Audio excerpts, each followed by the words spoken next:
এই বাংলাদেশে জনগণের জীবন আজকে কি সংকট এবং দুর্যোগের মধ্যে আছে আপনারা জানেন।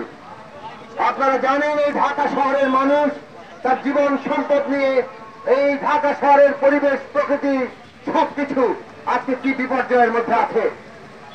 বন্ধুগণ, আমাদের দেশে দুই প্রধান রাজনৈতিক দল, তাদের নেতৃত্বাধীন জোট, তারা বাংলাদেশকে আজকে কোন জায়গায় নিয়ে এসেছে। একদিকে গুম খুন সন্ত্রাস, রাষ্ট্রীয় সন্ত্রাস, আমাদের ট্যাক্সের পয়সায় যে পুলিশ বাহিনী, যে আইন শৃঙ্খলা বাহিনী লালিত পালিত হয়, তারা মানুষকে ঘর থেকে ধরে নিয়ে গিয়ে আজকে গুম করে দিচ্ছে। আর অন্যদিকে আমরা দেখছি বিএনপির নেতৃত্বে 20 দলীয় জোট, তারা আন্দোলনের ডাক দিয়েছে, কিন্তু আন্দোলনের পেট্রোল বোমায় আমাদের সাধারণ মানুষ আগুনে পুড়ে মারা যাচ্ছে, তারা আহত হচ্ছে। এই হচ্ছে বাংলাদেশের বাস্তবতা।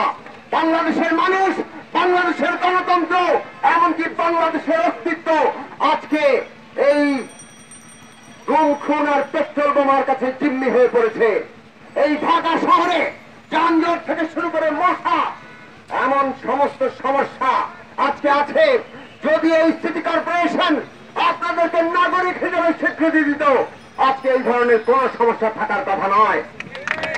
কিন্তু এই সিটি কর্পোরেশন গত 2.5 দশক ধরে সিটি কর্পোরেশন আছে, নির্বাচিত মেয়ররা আছে, এই দুই দলের সমর্থিত মেয়ররা 2.5 দশক ধরে সিটি কর্পোরেশন চালিয়েছেন।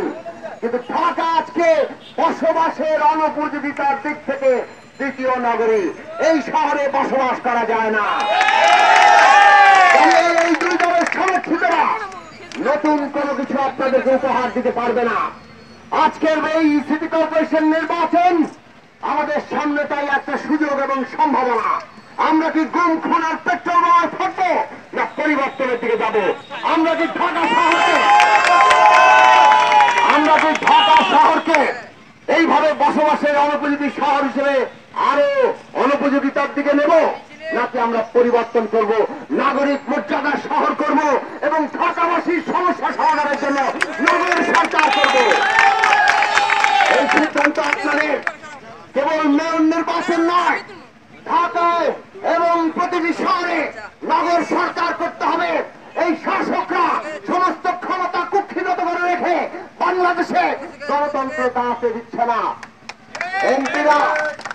এমপিরা আপনাদের ভোট পায় আইন প্রণয়ন করার জন্য, কিন্তু চাল ডালের হিসাব নিকাশ, চাল ডাল বিতরণ থেকে শুরু করে টাকা খাওয়ার জন্য, ক্ষমতা দিয়ে লুটপাট করার জন্য সমস্ত কিছু তারা কেন্দ্রীভূত করে রেখেছে, কুক্ষিগত করে রেখেছে। আজকে তলা থেকে গণতন্ত্র হচ্ছে না। কাজেই আমাদের স্লোগান, এই সিটি কর্পোরেশন নির্বাচনে মেয়র নির্বাচিত হয়ে পুরো ঢাকা পরিবর্তনের কেবল স্লোগান নয়, ঢাকা প্রকৃত অর্থে পরিবর্তন করতে হলে নগর সরকার দরকার। আর সেই নগর সরকারের পক্ষে আপনারা রায় দিবেন জনমতকে সাথে নিয়ে। এই পার্লামেন্ট যদি স্থানীয় সরকার, নগর সরকার আইন পাস না করে, আমাদেরকে আগামী দিনে এই পার্লামেন্টে যারা আজকে দখল করে আছে তাদের বিরুদ্ধে জনগণের শক্তির উত্থান ঘটাতে হবে, ক্ষমতায় যেতে হবে। সেই লড়াই আমরা সূচনা করেছি। একটা কথা বলে যাই, আমাদেরকে হত্যা করা যাবে, কিন্তু টাকা দিয়ে কেনা যাবে না। আমাদেরকে, আমরা জনগণের পক্ষে লড়াই করব। সকল মানুষই দিকবাজি দেয় না।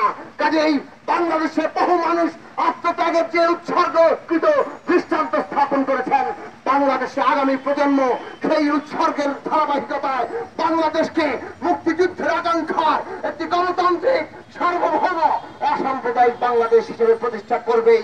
সেই লড়াই আমরা চালিয়ে যাব। আপনাদের সবাইকে ধন্যবাদ এবং আবারও সালাম জানিয়ে আমি আমার বক্তব্য শেষ করছি। টেলিস্কোপ মার্কায় পরিবর্তনের পক্ষে ভোট দিন।